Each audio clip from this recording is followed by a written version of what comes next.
Om Swastiastu, Om Swastiastu. pamirsa Wayan Setiawan 57 channel dimanapun semeton berada, samunepi sampun ngajeng, yang durung ngajeng dumun ge semeton pangten gagal paham semeton. Semeton pagi ini Tiang mendapatkan narasumber senior luar biasa. Beliau adalah Profesor Putu Rumawan Salain. Saat ini beliau menjadi staf pengajar di Fakultas Teknik Universitas Warmadewa. Beliau seorang arsitek dan juga beliau seorang pengamat tata ruang. Nah, untuk mempersingkat waktu sebentar nih, Tiang persilahkan, Tiang panggil beli aja ya. Lebih baik. Biar ada prap liur dan itu. Tiang persilahkan beli Putu Rumawan Salain untuk menyapa idodane dimanapun idodane berada. Lurus beli. Nggih, Om Swastiastu. Om mulai pisan Swastiastu. nggih. Idodane sareng sami pamirsa, hari ini saya mendapat kehormatan dikunjungi oleh Setiawan yang punya channel khusus ya.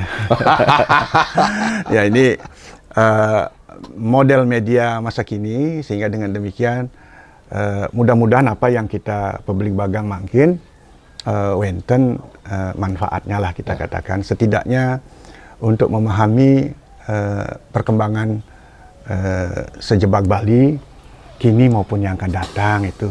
Karena suka tidak suka memang kita harus nindihin bumi Bali, karena laga lekat, laga ngalih pengupo jiwa menggaya sampai nanti suatu saat jika diizinkan dipanggil oleh yang kuasa, kan kita tinggal di Bali.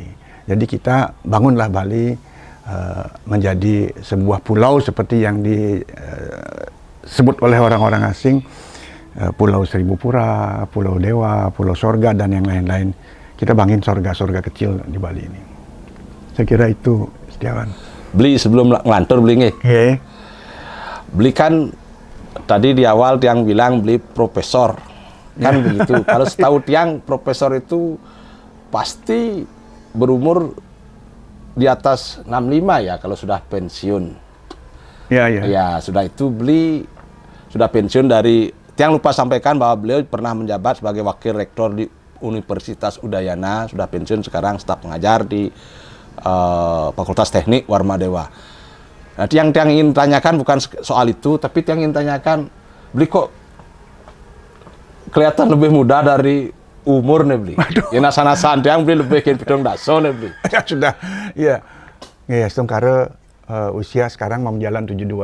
Nah, aduh. Jadi umur 70 saya sudah diperintahkan atau mendapat surat cinta dari pemerintah sebagai guru besar pensiun. 70 pensiun. Ya. Lalu saya mendapatkan NIDK dengan saya melamar melanjutkan tugas saya di Universitas Warmadewa. Itu sebabnya saya punya dua lembaga yang membesarkan saya di UNUD, dan sekarang saya mengabdi di Warmadewa pada bidang yang sama. Jadi kalau saya pernah menjadi petugas di Universitas Udayana, yang paling terhormat dan bergengsi pada waktu itu adalah pada tahun 2002-2006 wakil rektor 3, ketika saat-saatnya pemerintahnya juga hangat menghadapi demo katakanlah terhadap pemerintah, kebijakan pemerintah tempo hari. Jadi saya semacam individu dan kelompok kerja yang bagaimana mengayomi mahasiswa agar bisa tenang belajar, berprestasi baik di bidang akademik maupun di bidang non-akademik, artinya di dalam emosional dan lain-lainnya, sampai di bidang seni dan olahraga. Itu tugas saya tempo hari. Jadi saya benar-benar menjadi profesor itu pada tahun 2014. Jadi 10 tahun yang lalu? Ya, jadi sudah 10 tahun yang lalu, menikmati sesuatu, katakan menurut saya pribadi, inilah yang berhasil saya sembahkan kepada Bali, katakan, dalam selama pengabdian saya, karena memang tidak gampang untuk mendapatkan itu. Saya malah sebelumnya sudah mendahului mendapat prof, gelaran dari teman-teman. Yang pertama tukang bikin proposal, prof juga dipanggil gitu. Kemudian setelah pintar membuat proposal, saya dianggap sudah profesional, prof juga begitu. Nah, agar proposalnya laku, profesionalnya berlangsung, diperlukan prof yang ketiga, yaitu provokator. Prof juga? Ya, prof juga.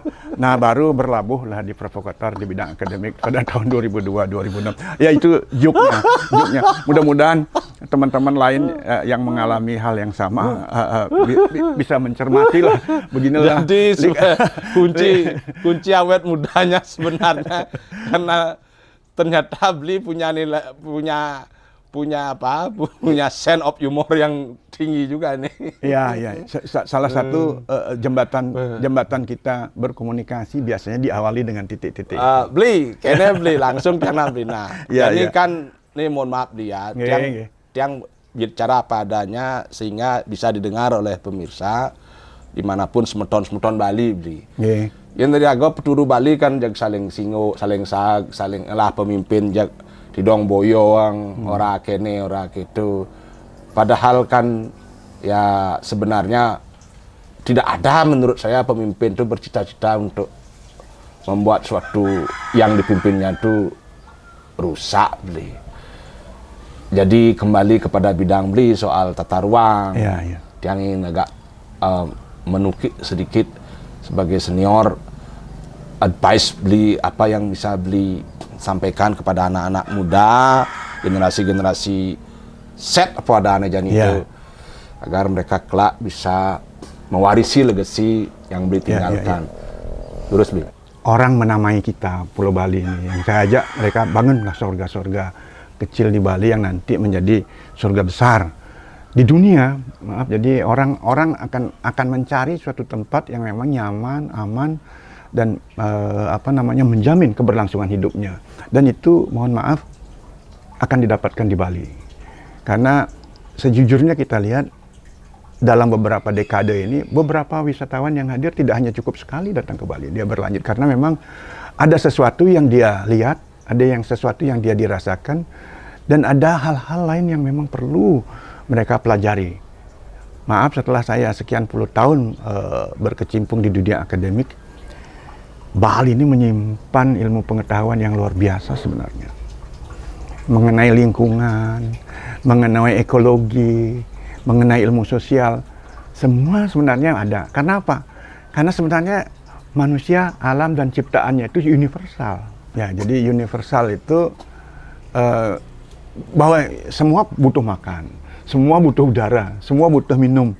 Cuman mungkin namanya beda, kan gitu. Air H2O dibilang dan lain-lainnya, dan seterusnya ada aqua dan lain-lain. Tetapi kita di Bali banyak kemungkinan belum membuka pustaka-pustaka suci kita.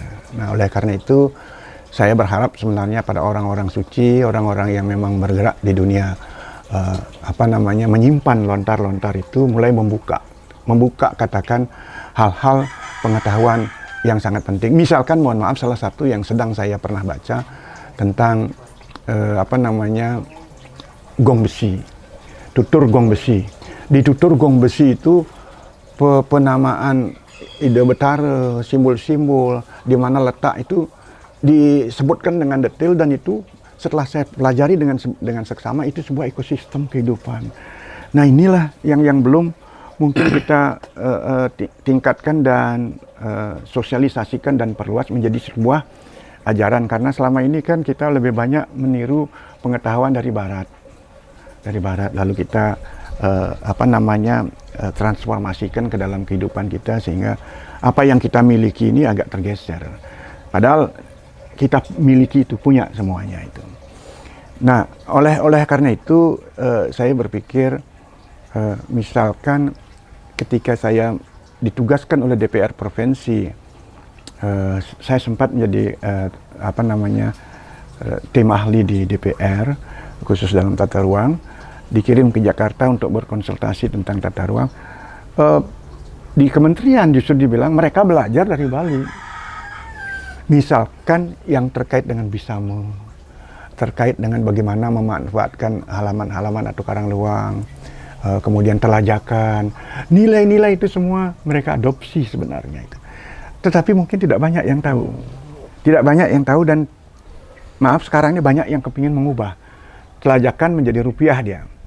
Jadi sudah tidak ada lagi telajakan. Ruang-ruang publik, ruang-ruang sosial yang ada di kita ini sudah bergeser karena memang pola yang berbeda. Tetapi itu kan bisa saja kita konservasi kalau kita memang mau. Jadi ruang-ruang publik berubah menjadi ruang-ruang hijau, ruang-ruang yang memberikan kontribusi oksigen, ruang-ruang yang bisa kita menjadikan estetika, taman dan lain. Semua itu bisa kita lakukan. Tidak semua uang bukan tidak perlu, tapi uang bukan segala-galanya. Itu harus kita pahami, sehingga dengan demikian jika kita bersatu, kita pasti mampu membangun yang lebih baik begitu. Ketimbang kita berbuat satu. Ini karena tidak biasa bekerja sama, jadi siapapun yang punya ide biasanya pasti digugat begitu. Itulah yang terjadi. Ya, ada yang terjadi. Apa nih gaya itu singten benar gitu. Jadi zamannya Pak Koster beli. Kalau tiang secara objektif menilai, objektif ya, program-program beliau itu sebenarnya bagus. Satu saya contohkan nanti sebelum tiang menukik ke topik utamanya, soal PKB di Klungkung, Klungkung. Tiang tahu kok sebelumnya PKB itu lahan itu loh, itu lahan terlantar, jadi lahan tidak terurus. Itu satu. Kedua, beliau rubah itu untuk rencananya menjadi pusat kebudayaan Bali. Ya kan? Kenapa? Karena PKB gagasan dari almarhum Gubernur Bali yang terdahulu, Pak Mantro, kalau beli ke PKB kan macet dan tidak accessible untuk wisatawan beli. Ya. Tidak searah, kalau itu kan bisa searah. Nah, itu pun diprotes. Itu pertama. Kalau menurut dia itu bagus, itu pindahkan ke sana, jadi ada kesempatan untuk para pelaku UMKM, pelestarian adat dan budaya, seperti bilang tadi di awal-awal kan, itu bagus. Nah, kedua soal Turiopado Tower Ya. Nah, ini kan sebenarnya kalau ibaratnya macan mati meninggalkan belangnya, gajah mati meninggalkan gadingnya. Kalau manusia mati, kan ada legacy yang harus ditinggalkan untuk generasi-generasi selanjutnya. Nah, menurut ini sebagai seorang praktisi teknis nih, arsitek, pengamat tata ruang, bisa kasih pencerahan kepada Ido Danes Meton sejebak jagat Bali nih tentang Turiopado Tower yang digagas oleh Pak Koster nih di periode pertama. Ya.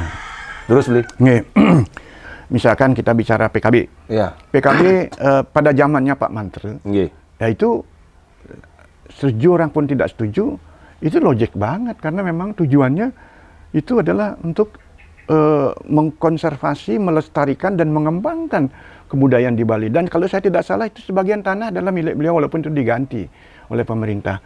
Demi memuluskan keinginan itu. Berhasil terjadi di situ. Proyek itu. Di dalam pembahasan yang berikutnya saya sempat jadi narasumber dengan Pak Dibia. Saya sempat bilang di RRI pada waktu itu, ini ke depan ini sudah tidak cocok di pusat kota. Cocok diserahkan ke ISI aja.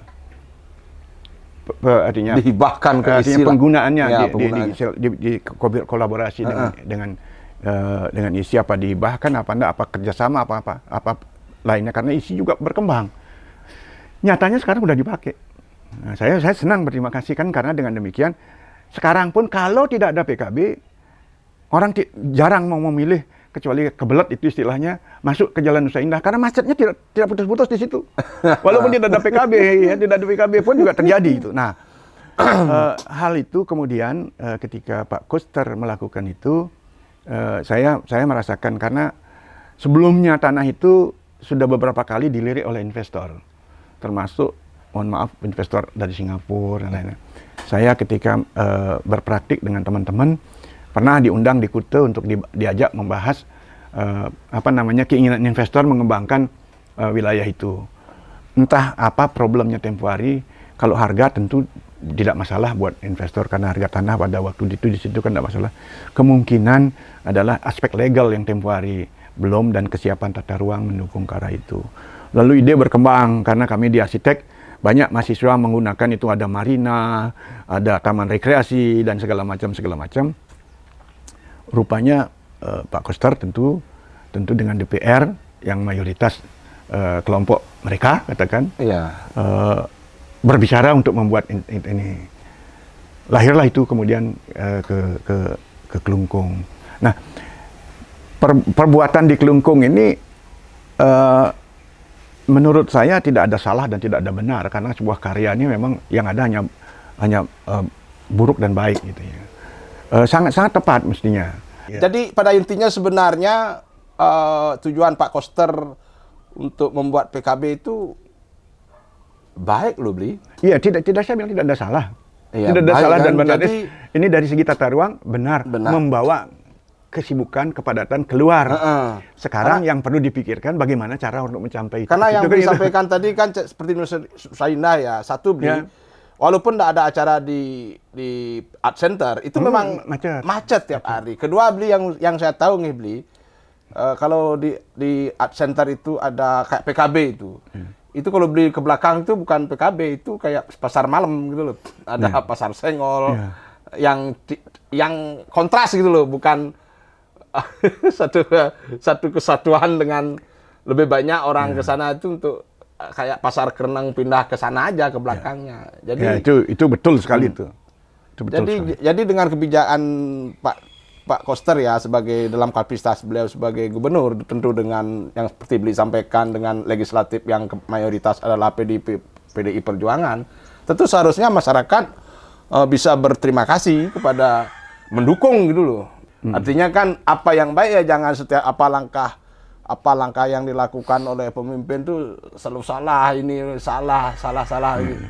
So, berilah dulu nanti kita lihat ke depannya seperti apa, dan masukan yang seperti itu Bli sampaikan itu memang seharusnya, karena kemacetan di Bali itu sudah dari aspek tata ruang tidak ada jalan lain. Sudah tidak ada jalan lain ya, harus dilakukan seperti itu. Tempo hari malah saya masih agak sedikit berpikir pendek untuk memanfaatkan Penyu Dewata ini tadinya. Kan keluar bawa ke situ. Nah, kalau itu terjadi misalkan di Penyu Dewata lalu ada pelabuhan, bukan macet lagi. Tidak bisa bergerak. Tidak bisa bergerak. Jani kan bergerak. Sekarang nggak bisa bergerak. Nah, itu semangat Bli dari patung titik Bandar itu. Saya sedih kalau kita. Ini kan Pak Umar Bli ya? Iya, kalau mau berangkat ke bukit, ke kampus itu kan habis waktunya di jalan itu. Jadi kita lupa merupiahkan, kita bekerja per jam itu berapa rupiah yang hilang itu. Kalau umpamanya 2 jam di jalan berarti 2 jam kali sekian rupiah hilang uang kita. Belum lagi sakit dadanya yang otaknya yang saya beli sampai Jani sing beli ke jalan sudah beli karena stres beli kemacetannya. Tapi kalau mobilnya baru, Matic, nah apa-apa. Kalau mobil seperti beli mobil tua gitu, agak lebih berat nganggunya. Beli kan nih cara tiang ngomong busan. Gajah mati meninggalkan gading, manusia harimau mati meninggalkan belang. Kan kita mati kan ada legasi yang kita tinggalkan. Jadi Bli, mudah-mudahan kita semua baik getih lantang tuh ya. Nah ya di Atene di bumi ini kan dikasih kesempatan lebih lama lagi. Nah legasi apa Bli sampaikan aja. Tiang kan lebih banyak meguru kan Bli ya nih. Jadi pangdingau masih supaya didengar juga sama generasi ini jarang Jani itu loh Bli. Seolah-olah jangan sampai mohon maaf Lina. Jadi kalau ini kan sekarang zamannya media sosial Bli. Jadi orang tidak surya siu gitu loh. Itu yang harus diwaspadai. Surya siu ini begini sehingga opini itu pengarahan opini itu seolah-olah semuanya seolah-olah jelek gitu loh Bli, nggak ada bagusnya sama sekali. Nah ini kan perlu diluruskan Bli. Silakan Bli. Ya kalau di sistem politik itu hati-hati kalau mayoriti. Jadi kita juga harus didampingi oleh lawan yang minoriti.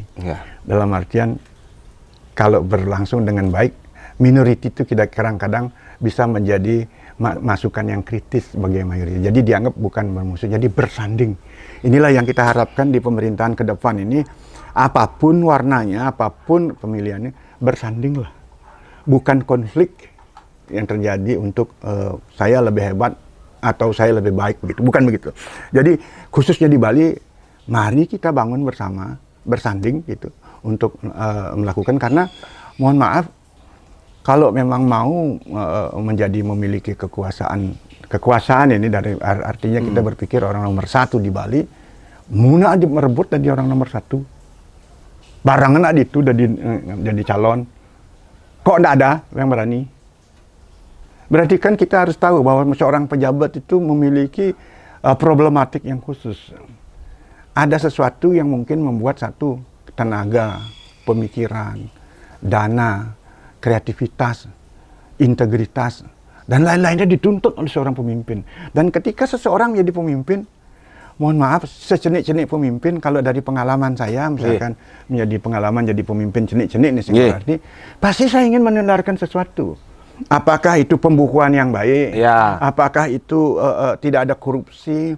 Apakah itu ada misalkan ngai seragam, gas zaman beli dari pejabat seragam, jak luwung jadi jak sekada namang seragam. Itu it's legacy. Artinya sesuatu pemimpin itu pasti ingin meninggalkan sesuatu. Pasti ingin meninggalkan sesuatu. Bisa sesuatu dalam bentuk fisik, ada sesuatu itu dalam bentuk abstraksi. Ini monumen Maya yang saya sebut monumen Maya ini adalah sesuatu yang secara abstrak. Misalkan pitekat-pitekat, konsep-konsep hidup, filsafat-filsafat. Ini yang sekarang menurut saya masih tunur di Bali. Tidak selalu proyek itu berupa fisik atau legacy itu adalah sesuatu fisik. Misalkan sekarang kita bicara sama Pak Jokowi lah kita katakan, Bapak infrastruktur, itu adalah salah satu legacy beliau. Tetapi kita jangan lupa misalkan kalau kita lihat Bung Karno pendahulunya, dia tidak hanya berpikir soal legacy fisik, misalkan buat Monas, buat ini, buat itu, buat hotel dan kaitan dengan walaupun biayanya pampasan perang, tapi dia menekankan kepada kita beberapa filosofi-filosofi kehidupan.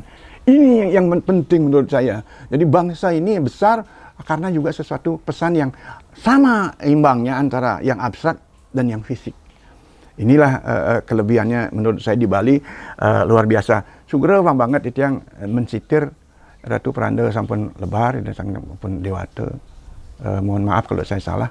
Ide melinggih di ring sanur, ring geria di sanur. Tiang lupa nama gerian ide, tapi tiang pernah tangkil ke situ. Tandurin Karangawak. Itu adalah pesan yang menurut saya tidak akan pernah hapus oleh karena cuaca yang bagaimanapun juga. Harta bisa habis, tapi itu tidak akan pernah habis. Inilah menurut saya yang perlu.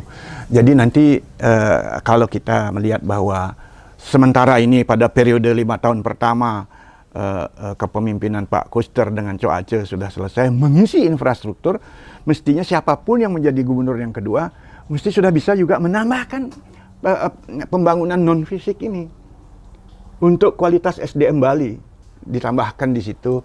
Sehingga dengan demikian pembangunan kita menjadi sinergis gitu ke depan itu. Jadi seorang pemimpin memang harus meninggalkan legacy, dan itu dirancang. Syukur-syukurnya seperti sekarang ini kita lihat, yang baru kita lihat ini kan kekuatan partai ini yang mayoritas ini kuat sehingga mudah. Tapi maaf, jangan surya siu tadi dibilang mesti harus ada yang mengkritisi. Jadi siapa yang bisa mengkritisi? Kalau memang sulit dengan sesama warna, kita bisa minta teman-teman di perguruan tinggi menjadi partner di dalam kaitan itu. Nah, sekarang saya berpindah, apa yang dilegasi salah satu dibuat oleh Pak Koster itu adalah sesuatu yang ke depan berpikirnya, ke depan kayak PKB itu ke depan. Di tata ruang ini ada pola dan struktur ruang. Kata kunci dalam tata ruang itu sudah dilakukan untuk mengubah permukaan bumi Bali Barat sampai ke tengah ini melalui jalan tol. Nah, saya melihat kepentingan jalan tol itu tidak bisa dipungkiri bahwa kita memang penting. Tapi apakah ini sudah menjawab apa tidak? Tentu ada tim ahlinya yang sudah memperhitungkan studi kelayakan dan lain-lainnya. Dan mestinya itu harus dipikirkan lagi. Pernah nggak akan terjadi jembatan Jawa Bali dibangun? Itu pertanyaan yang satu. Yang kedua, seberapa jauh tol laut akan efektif? Karena kalau kita lihat tol Bali ini akan mengantarkan barang-barang dari Jawa ke Bali atau juga ke Lombok, Sumbawa dan seterusnya. Saya tidak perlu jauh lah semua. Yang dari Lombok misalkan ke Bali, ke Jawa. Tol ini mungkin kan berlaku.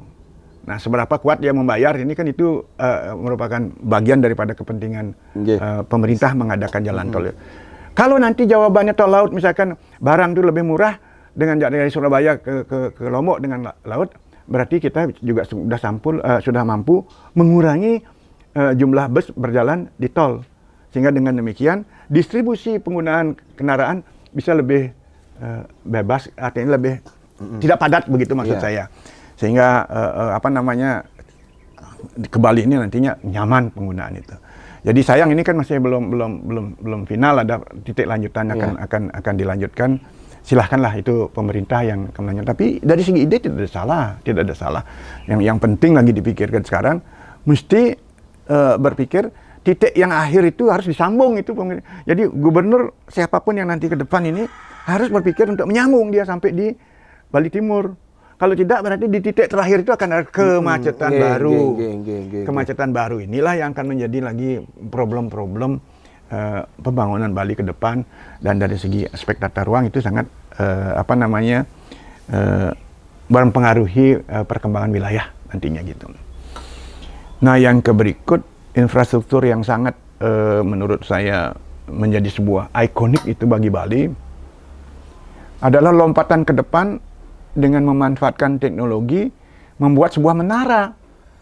Surya Pada Tower. Nah, itu disebut Surya Pada Tower. Nah, kalau kita lihat itu sebenarnya dari interpretatif. Ya. Jadi saya sebagai pengamat interpretatif pengembangan wilayah itu kan Bali Utara, Bali Selatan. Sebenarnya juga harus ada dikotomi Bali Barat, Bali Timur. Nah, kengken posisi di Karangasem kok kita masyarakatnya, kengken di Pusat Negara kok kita masyarakatnya. Kan tergantung pemimpin tadi itu keluar. Nah, seberapa pemimpin cerdas melakukan itu. Mudah-mudahan ke depan ini Timur Barat juga akan bisa dibangkitkan sehingga tidak banyak ada migrasi nanti. Artinya urbanisasi. Ya, megai ke Nusa Dua.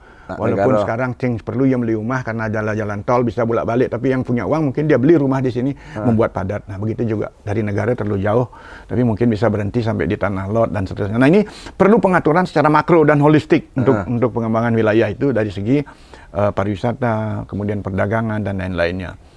Jadi Surya Pada itu sebenarnya kalau kita lihat sentimen Bali Utara, Bali Selatannya, Bali Selatan kan sudah punya GWK namanya. Garuda Wisnu Kencana. Ya kan? Itu juga tidak kalah tinggi, tidak panas besar, tidak kalah manfaat. Sudah berjalan, walaupun mungkin saya tidak pernah tahu seberapa keuntungan yang diberikan, tetapi minimum foto itu sudah mendunia. Ikonik lah. Sudah menjadi ikon, dan beberapa perhelatan dunia pun dilakukan di sana. Ini luar biasa. Itu untuk Bali Selatan. Pak Koster Bali Utara. Pak Koster kan berpikir Bali Utara kenang dia jadi pangsingelah sesuatu kan begitu. Mungkin maaf Pak Koster ini saya kan pengamat kan boleh menginterpretasikan. Ngai sesuatu yang ikon di Bali Utara lah gitu. Masalah tempat benar apa tidak itu sudah ada ahlinya melakukan. Tapi dari sisi utara dan selatannya sudah seimbang. Sudah bisa kita sebutkan ada keseimbangan. Ya. Dan kalau dulu pernah orang bilang, ngapain Wisnu di selatan gitu. Mestinya kan Wisnu di utara. Nah, berarti sekarang apakah Tower Surya Pada itu Wisnu apa tidak? Nah, tak usah dibicarakan itu dulu. Tetapi adalah bahwa kepentingan Surya Pada itu dibungkus untuk kepentingan yang pertama, mengatasi blank spot. Sinyal. Itu yang menjadi pertama. Bukankah tadi juga disebutkan bahwa era sekarang ini adalah era digital. Informasi menjadi penting dan utama kan. Jadi orang sudah ada bisnis, tinggal duduk seperti saya dengan ada meja dan handphone, bermain di saham, tidak ada punya toko, tidak punya apa-apa, sudah bisa manfaatkan. Nah, kalau dia blank spot, apa sih tepuk?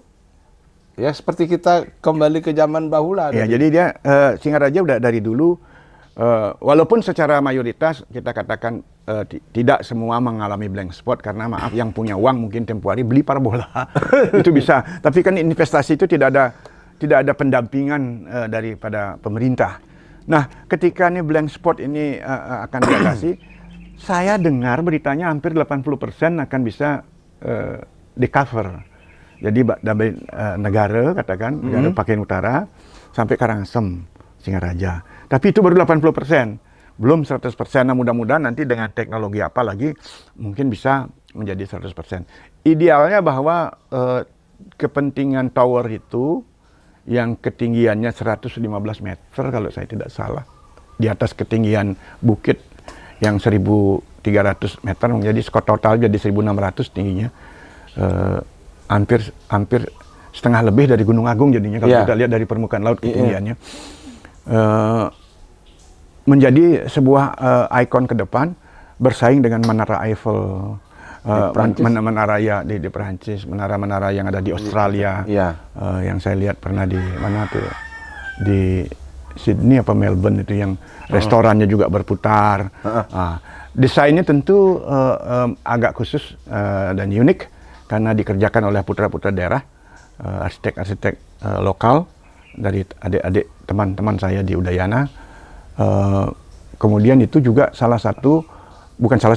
selain fungsi untuk membackup blind spot, di situ juga ada menara putarnya yang akan bisa yang izin potong. Pak. Yang izin potong. Ya. Ini Semeton harus juga tahu bahwa Surya Pada Tower itu adalah hasil dari arsitek-arsitek Bali, Udayana.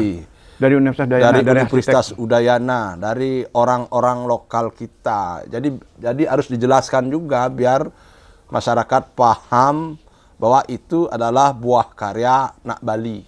Ya kan begitu? Ya. Betul, pemerintah Provinsi Bali bekerja sama dengan Universitas Udayana.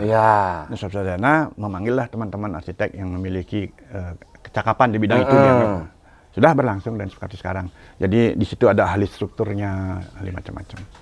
Ya walaupun mungkin belum diresmikan itu sudah selesai, tapi dalam proses perjalanannya nanti itu akan mewadahi fungsi selain tadi blank spot, tourism juga tadinya. Dia menjadi new destination, jadi objek yang baru yang akan dikunjungi oleh orang Bali Utara maupun Bali Selatan, Bali Barat, Bali Timur. Datang ke sana akan ada mungkin taman, ada tempat belanja, ada pasti UMKM karena pro rakyat, katakan pembangunan pasti ada UMKM. Kemudian yang mau naik pakai tiket, dapat restoran keliling-keliling di atas melihat bumi berputar. Jadi ndak kaja makan benjah kok tiba menengkangin. Wah, saya sedang tidak bisa membayangkan kita dari permukaan saja, dari jalan melihat danau itu indah banget, apalagi kalau naik dari atas itu bisa melihat danau. Kalau saya dari tempat permainan golf itu saya lihat kok itunya tinggi menaranya. Jadi kalau saya berdiri di atas itu kalau sudah naik pasti saya bisa melihat lapangan golf itu. Bali Handara dan sekelilingnya. Jadi bisa dibayangkan ini adalah terobosan ke depan yang luar biasa. Terobosan luar biasa ke depan karena memang menara ini kan ketika dilihat dia fungsinya dia produk teknologi dia sebenarnya. Produk teknologi yang dimanfaatkan seperti tadi dengan berbagai fungsi tadi, dan kita berharap nanti akan memberi manfaat. Kapan kan itu tadi pertanyaan? Ampunang nama lekat beling jani lekat jani. Pak Tapio sih udah beli. Nah beli asing tiang sap beli. Yang GWK itu Garuda Wisnu Kencana. Jelas yang Surya Pada itu apa artinya itu beli? Nah itu beli sing begitu bisa menjelaskan mungkin tuh ahlinya dengan yang ini. Ahlinya, tapi itu ada kaitan dengan Purusa Perdana itu. Gitu. Makna yang tersembunyi di baliknya adalah Purusa Perdana. Mirip kalau mau Lingga Yoni gitu maksudnya. Kalau disetarakan dengan yang ada di karya Bung Karno, Monas sama juga itu Lingga Yoni. Oh, Lingga Yoni. Nicen Yoni. Silahkan ide dane sarasami mirsanin begitu. Tapi idenya adalah begitu.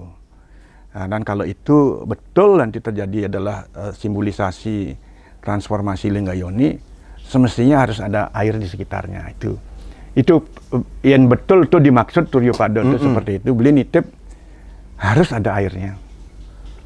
Kalau tidak gitu tidak berlangsung antara Lingga dan Yoni itu memberikan kesejahteraan gitu menurut cakapan beliau menurut cakapan beliau.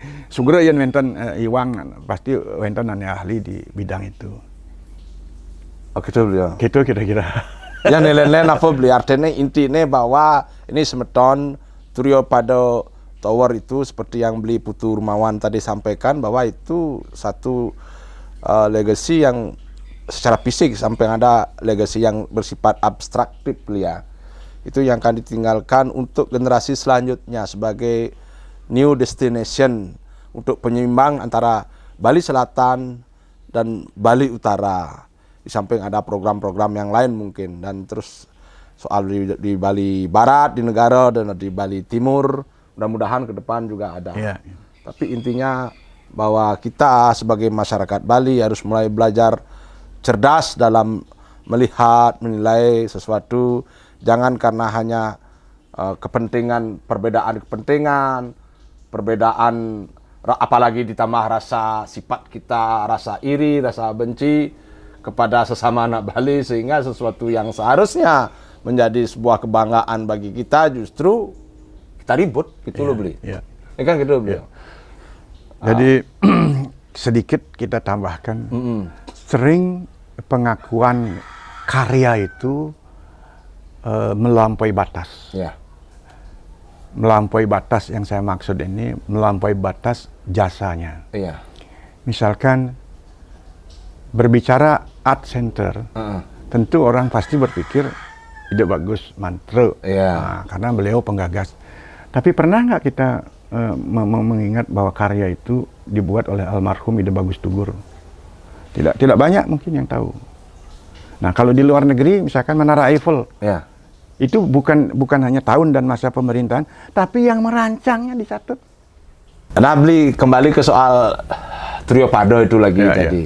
Lagi-lagi saya bahas Trio Pado karena tiang berpikir bahwa Trio Pado itu ya kalau di Jakarta nanti mungkin akan seperti Monas gitu loh. Karya monumental yang akan diwarisi oleh anak cucu kita lah. Kita ini mungkin sudah mulai nanti ke Tanah Wayang. Jadi sudut pandang beli sebagai seorang akademisi teknik ya, orang teknik, mohon beli kasih pencerahan lah kepada masyarakat Bali tentang sudut pandang seorang dalam kapasitas beli sebagai yang memang membidangi itu. Nah, itulah kita ini mungkin agak makro pembahasannya, bahwa di setiap pembangunan itu yang abadi adalah perubahan. Harus kita akui bahwa perubahan itu tidak bisa berlangsung, dan pembangunan itu memang agen perubahan. Jadi hanya saja seperti kata tadi, ketika perubahan ini kita akan terjadi apapun, kan bukan dari internal, juga dari eksternal, dari alam dan lain-lain semesta, dan termasuk keadaan dunia di luar kita sistemnya itu.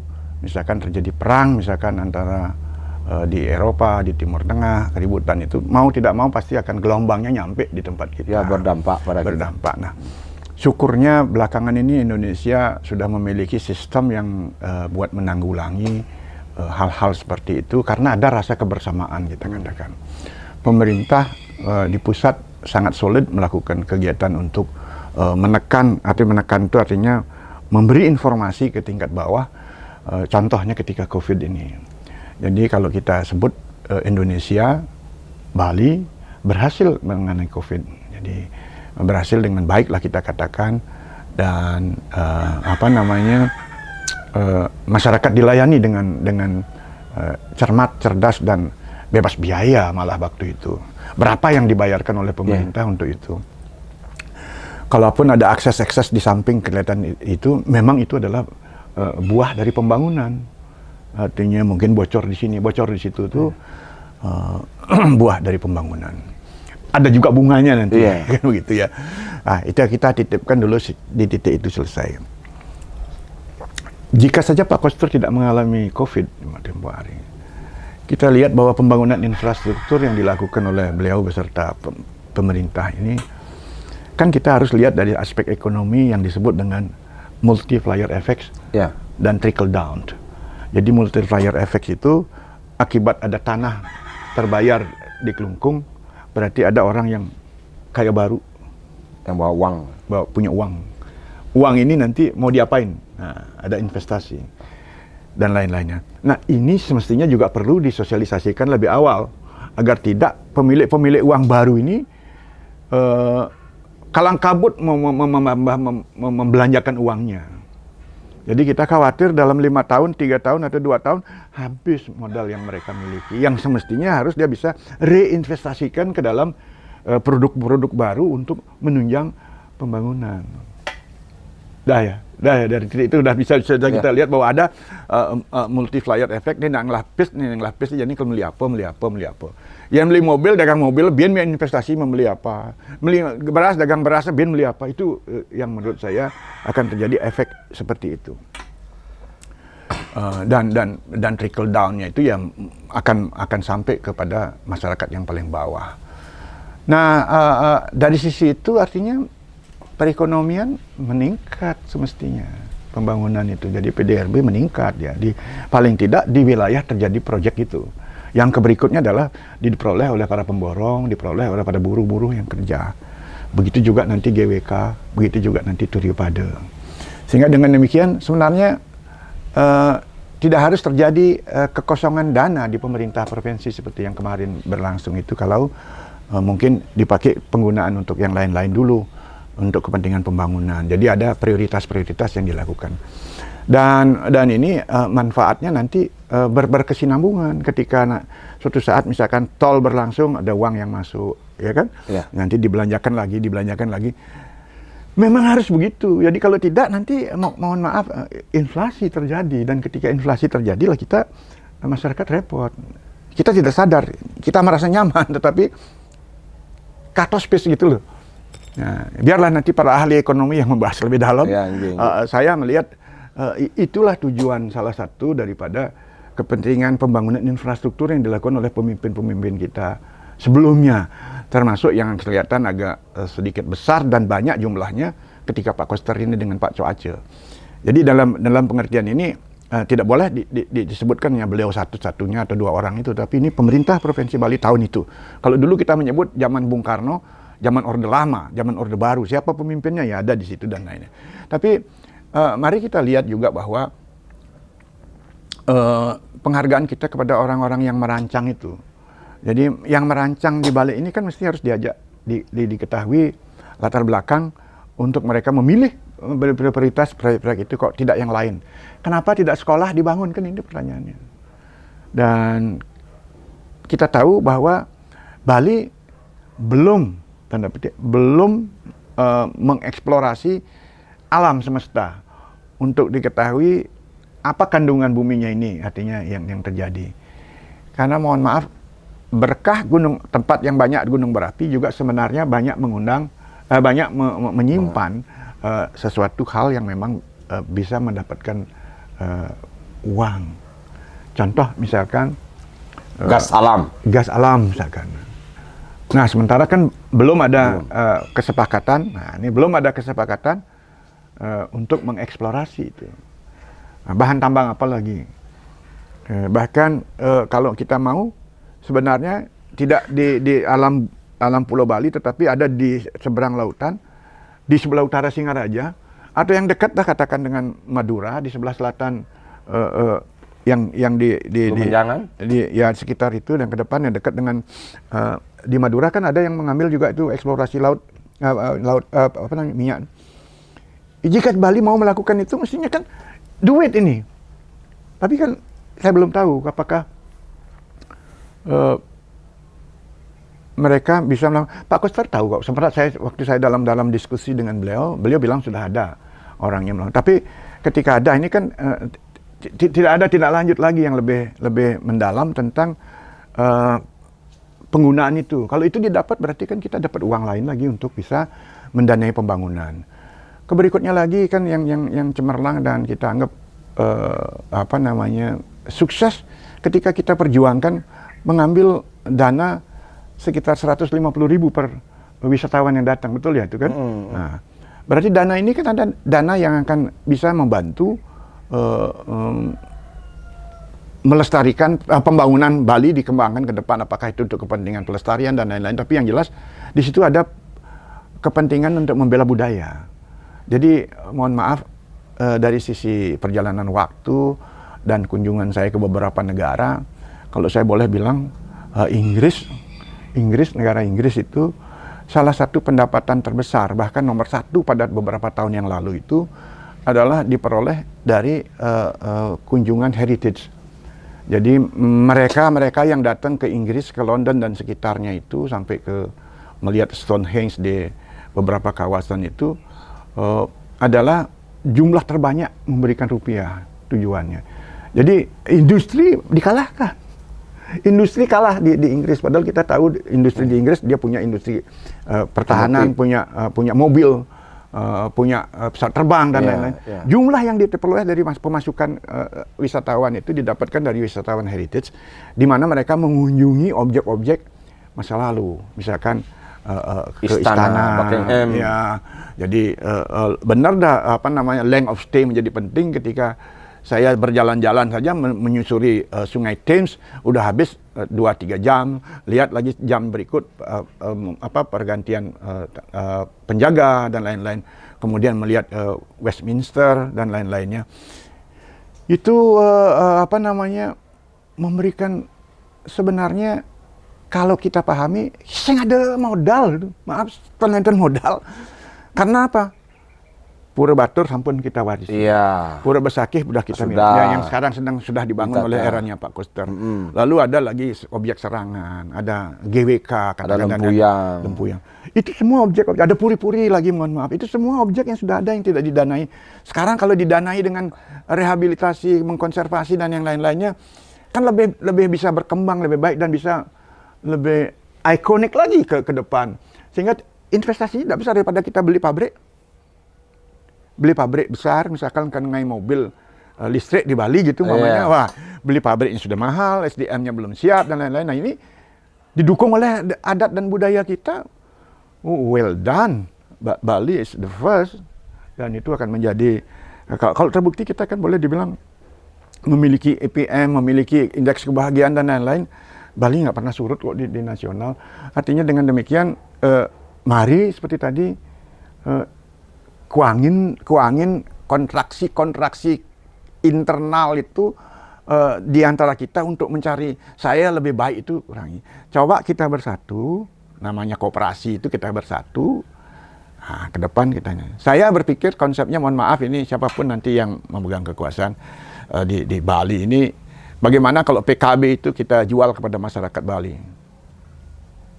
Per orang, misalnya Pak Setiawan punya satu, dia beli satu tempat duduk yang 10.000 itu harganya 10 juta gitu misalkan. Tempat duduk itu akan diwariskan sampai ke anak cucunya, tidak boleh dijual. Kalau dijual ya tentu berpindah nama. Jadi kalau itu sekarang ada 4 juta, katakanlah 3 juta yang bisa 2,5 juta lah kalau yang sudah bekerja misalkan membeli itu. Kali 10 juta, berapa duitnya? Dan itu menjadi saham untuk mengembangkan, segera membangun PKB ini agar tidak terlena dia menjadi lahan. Kayak sekarang kan belum terbangun karena kesulitan mencari investor. Udahlah, jangan cari investor di luar. Biar kita merasa orang Bali punya sesuatu di dalam. Jual modalnya itu satu seat kepada orang ini, serah harganya berapa, dibicarakan di internal. Ini maaf nih idenya, saya harus sampaikan karena ini saya kepingin Bali bangkit oleh masyarakatnya. Jadi itu benar-benar akan menjadi milik kita ya beliau. Jadi milik kita bukan pastinya Bali mana apa, karena kita tidak berbuat dan tidak berbuat tidak pernah diajak. Ini konsep kebersamaan yang saya maksudkan. Ini betul, ini nyambung. Tempo hari ya saya podcast dengan bule ya, kebetulan bule. Bahkan bule ini bertanya, orang-orang Bali ini kemana gitu loh? Kemana? Orang-orang kaya Bali ini kemana? Kenapa mereka nggak mau bersatu, terus membuat sesuatu yang pada akhirnya akan menjadi milik mereka sendiri? Jadi kan begitu. Anggaplah seperti bilang tadi, oke lah saya lah tanam saham ya 1 juta gitu umpamanya, 10 juta gitu umpamanya. Itu kan kayak kita, kalau di negara mungkin saya samakan tuh dengan SBI ya. Sertifikat bank. Iya, mungkin sama. Ya kan juga itu surat utang negara gitu. Kalau kita niat kan gampang kan. Tekan kontrak sama BPD. Kalau si A misalnya Pan Kelor beli 10 juta, sing lah 10 juta. Mayah lah 1 juta, ini 9 juta cicil lah ke BPD dengan bunga BPD jalan. semua jalan. Ya itu kan multiplier effect kita bicarakan. Nah, jadi semua jalan. Oleh karena itu bangun Birna seperti kita punya di Nusa Dua itu kan investor-investor yang ngambil walaupun itu dalam bentuk sewa diberikan ke provinsi uangnya sudah. Tapi kan ya masyarakat sing merasa yang lah gitu loh. Nah, jadi soliditas itu kita bangun.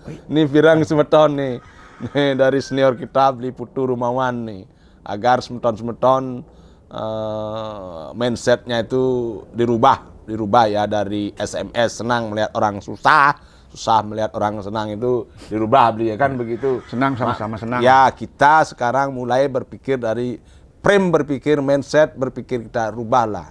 Jangan bedik-bedik ada pemimpin yang kene dikasih julukan mohon maaf ya saya harus bilang ada yang nggak senang bilang yang bentir begini begitu suud gitu. Ayo kita sebagai anak Bali bersatu. Saya gitu beli. Ya. Nah, kembali beli ke Turyo Pado beli. Ya, ya. Sebagai sebuah karya monumental karena Tiang ingin menguliti sih sebenarnya apa itu bagaimana kok bisa itu karena Tiang sering lewat itu kalau pas ada awan itu seperti sesuatu yang wow kayak pesawat Yupung nah beli luar beli ini ada Yupung mendaratnya gitu saya dari aspek teknisnya itu tahan gempa nggak itu atau seberapa lama bangunan itu bertahan atau apa begitu coba beli sebagai orang teknis kalau saya melihat report daripada desain itu lebih dari 400 tahun kalau tidak salah itu disebutkan. Jadi bisa bertahan lebih dari 400 tahun. Ya, tapi Eleng semeton. Katanya begitu ya. Ini studi ini. Ya studi, kan orang yang mempelajari itu yang ngomong bukan Wayan Setiawan yang ngomong kan Pak Rumawan hanya menyampaikan dari laporan studinya seperti itu. Dan memiliki bangunan yang tahan gempa. Sampai dengan berapa skala Richter? Ya, itu ada disebutkan sekian skala Richter. Ini megatrust ini 9,1 gitu umpamanya. Tahan nggak itu? Saya tidak termasuk aliran megatrust itu. Saya masih berpikir positive thinking. Ya, berarti saya tidak ahli ramal, tetapi memang Bedawang Nale yang ada nih di Bali masih menjaga Bali, masih menjaga Bedawang Nale itu. Ya, mudah-mudahan tidak terjadi sesuatu yang jauh akan terjadi itu mungkin ranahnya para peramal lah. Pengamat itu bukan peramal ya. Pengamat itu bukan peramal, jadi saya tidak ikut meramalkan. Tapi yang jelas permohonan ini kan jangan sampai terjadi gitu aja lah. Jangan sampai terjadi karena maaf kalau dikaitkan dengan kejadian-kejadian yang ratusan tahun itu gejor Bali. Mohon maaf kakek saya pun ceritakan udah sekian ratus tahunnya itu tidak ada istilah 400 tahun kan belum tercatat kita ketahui. Dan itu di Gunung Batur yang terjadi. Nah, jadi kalau yang ini kan kemungkinan besar ada tumbuhan dari lempeng bumi sehingga terjadi tsunami itu ada terjadi bukan karena gunung meletus tetapi karena tumbuhan kerak bumi. Ya, jadi itu sesuatu yang memang bisa saja terjadi kalau memang beliau menghendaki ya. Makanya seperti tadi katakan kalau sistemnya kita ketahui Bedawang Nale ini kan sebuah sistem pengetahuan yang kita warisi yang sebenarnya bisa mendunia karena ini suspensi yang terjadi itu dipegang oleh beliau lah. Dan kenapa penyu menjadi simbol itu karena memang badan penyu itu kan begini dia. Jadi paling tahan dia. Berbeda kalau dia ikan begini misalkan, dia kalau penyu itu begitu dia nggak paling stabil gitulah. Jadi maaf kok bisa mereka orang tua dulu memilih seperti itu gitu loh. Jadi dipandang Turyo Pado itu memiliki kekuatan demikian. Saya tidak ahli di bidang itu. Kalau kita lihat dari ketinggian 115 meter, jika terjadi gempa ini biasanya ada dua, bukan karena gunung atau karena tumbuhan bumi, tetapi gaya gempa yang terjadi, yang pertama yang vertikal, dan yang kedua yang horizontal. Sama-sama berbahaya. Kalau dia lompat-lompat begini, kalau saja struktur fondasinya bagus, kuat, mungkin tidak masalah dia. Jadi begitu juga keadaan yang ini kan karena akan ada goyangan seperti ini, dia akan ada delta yang akan bergerak dia ke kiri dan ke kanan atau ke depan dan ke belakang. Sepanjang tinggi 115 meter itu tahan dengan perhitungan itu, berarti dia pasti aman. Saya tidak berani menyatakan itu pasti aman, tetapi pasti disebutkan aman, direkomendasi oleh tim ahli struktur yang sudah melakukan studi itu dari teman-teman saya di Udayana. Jadi ada semua hitungannya itu dan berapa dasar-dasar yang boleh dilakukan sebagai dasar pertimbangan ukuran itu pasti sudah masuk di dalamnya. Tentu ini saya juga tidak mendahului teman-teman saya di tim itu. Beban sendiri berat itu karena 115 meter kali sekian ton baja dengan pergerakan di atas itu tuh memiliki beban sendiri. Nah, beban sendiri ini juga akan terkait dengan tadi akibat gempa bumi itu. Kalau saya amati ketika saya berkunjung ke Jepang misalkan, saya mendapat pelatihan bagaimana menghadapi gempa. Jadi akan ada simulasi. Kalau ada gempa, saya duduk di situ, mesinnya bergerak dia. Diajarkan kita. Jadi apa yang harus dilakukan itu ada. Kita belum punya di sini. Kecuali yang pernah saya lihat di Jogja, ada di Rumah Pintar. Ada itu. Nah, di Bali mungkin dipandang belum perlu. Tetapi kalau di Jepang itu dari statistik yang saya baca, gempa bumi itu hampir setiap hari terjadi. Setiap hari ada gempa. Nah, di Bali ini kan tidak tahu, kecuali mungkin BMG tahu apa tidak, tapi tidak pernah dipublish. Cuman kan amplitudo gerakan itu kecil. Ada yang kecil, nanti ada tet. Tetapi setiap hari dicatat dan oleh mereka para ahli bangunan gedung nantinya dibuat sistem struktur yang bisa menggunakan kegiatan ini elastik dia gitu. Sama dengan maaf kalau sekali kita lihat bangunan Bali, arsitektur tradisional Bali pada bidang saya misalkan, kenapa dia jongkok asu dia? Ya. Bangunannya itu sendinya ngisi tiang ini tidak memegang kemana-mana dia. Jadi kalau goyangnya dia gitu aja dia. Kalau di atas bawah, gitu dia.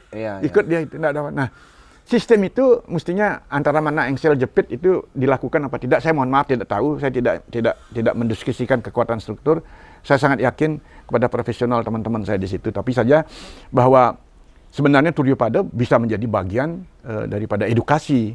Karena ke depan itu para calon-calon insinyur bisa belajar ke sana. Belajar bagaimana sistem, struktur, dan lain-lain. Dan ini pasti juga akan dari luar Bali akan belajar studi banding ke sini. Jadi jangan lupa bahwa objek yang ada ini bukan hanya kepentingan pariwisata, bukan karena kepentingan blank spot, bukan karena kepentingan ekonomi saja, bisa tenaga kerja misalkan, tapi dia bisa edukasi. Kepentingan pendidikan juga ya untuk calon-calon sarjana teknik Iya, depan. mereka berlatih tahu yang baja anti karatnya apa. Yang tadi misalkan dibilang ratusan tahun bisa kuat, kalau tidak dipelihara ya niscaya tahan. Itu harus ada coating anti karat karena itu dijemur sehari-hari kan, panas.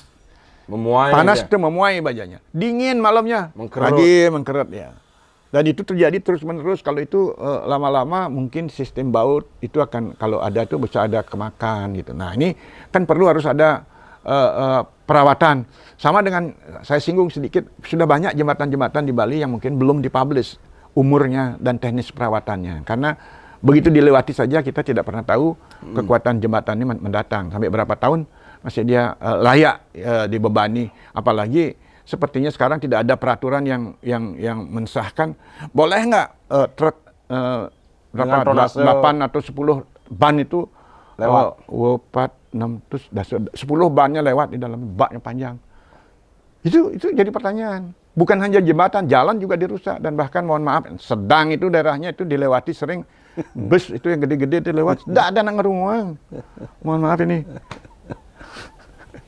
Pak Gub mendatang nih harus tegas nih Pak, biar enggak Bali itu investasi infrastruktur jalannya tinggi tapi di perawatan kita akan kalah.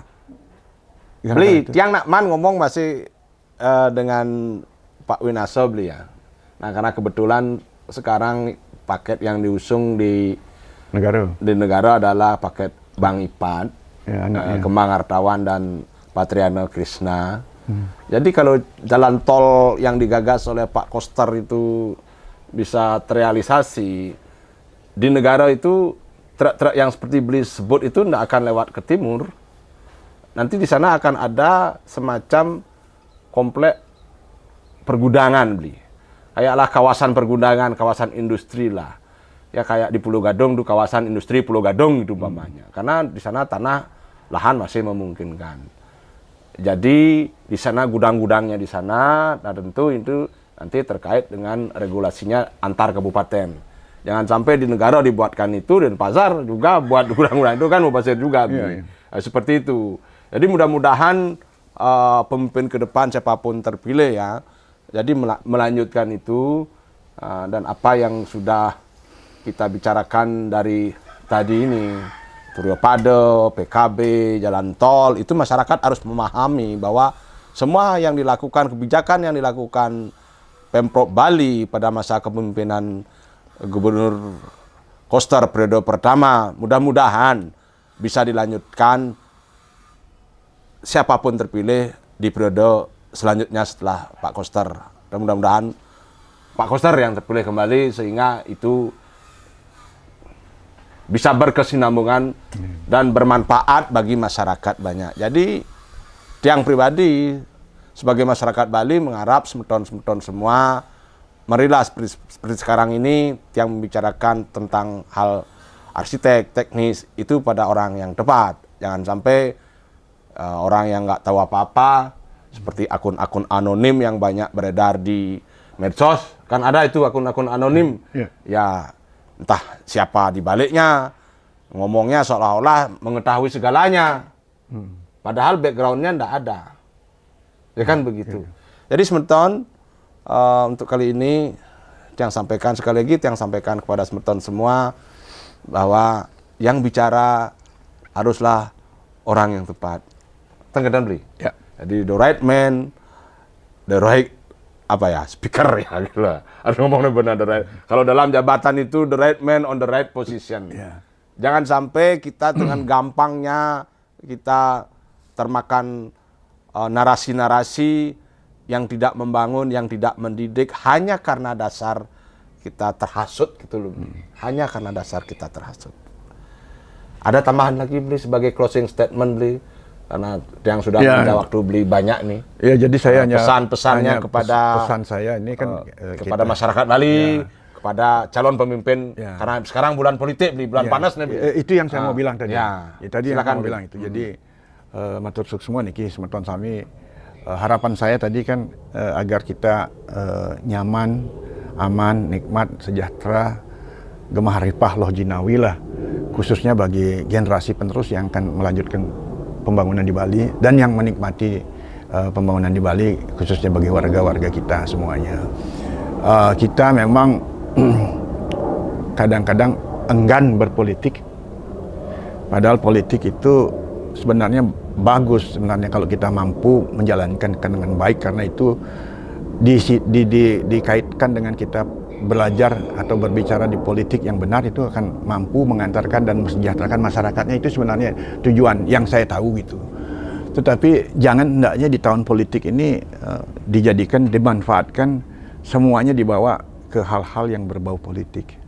Karena seperti tadi bicara proyek-proyek infrastruktur, sah saja disebutkan sebagai kepentingan politik. Ya karena siapa ada di belakang itu, warna-warna yang ada di belakangnya disebutkan. Tetapi sebenarnya kan itu tidak akan memberikan dampak hanya kepada partai politiknya. Partai politiknya akan mendapat popularitas ketika keberhasilan dalam pembangunan itu. Tapi seluruhnya daripada itu, multiplier efek yang terjadi itu, seluruh masyarakat tanpa warna akan menikmatinya. Yakinlah itu bahwa apa yang dibangun kita pelihara dan kembangkan, dan itu yakin saya akan dinikmati oleh semua masyarakat di Bali. Paling tidak mengenyam keindahannya lah. Paling tidak mengenyam fungsinya lah. Syukur-syukur dari situ ada manfaat-manfaat berupa lain, dalam arti tingkat perekonomian dan kesejahteraan mereka meningkat. Karena itulah sejatinya tujuan kita hidup bersama di Bali. Terima kasih.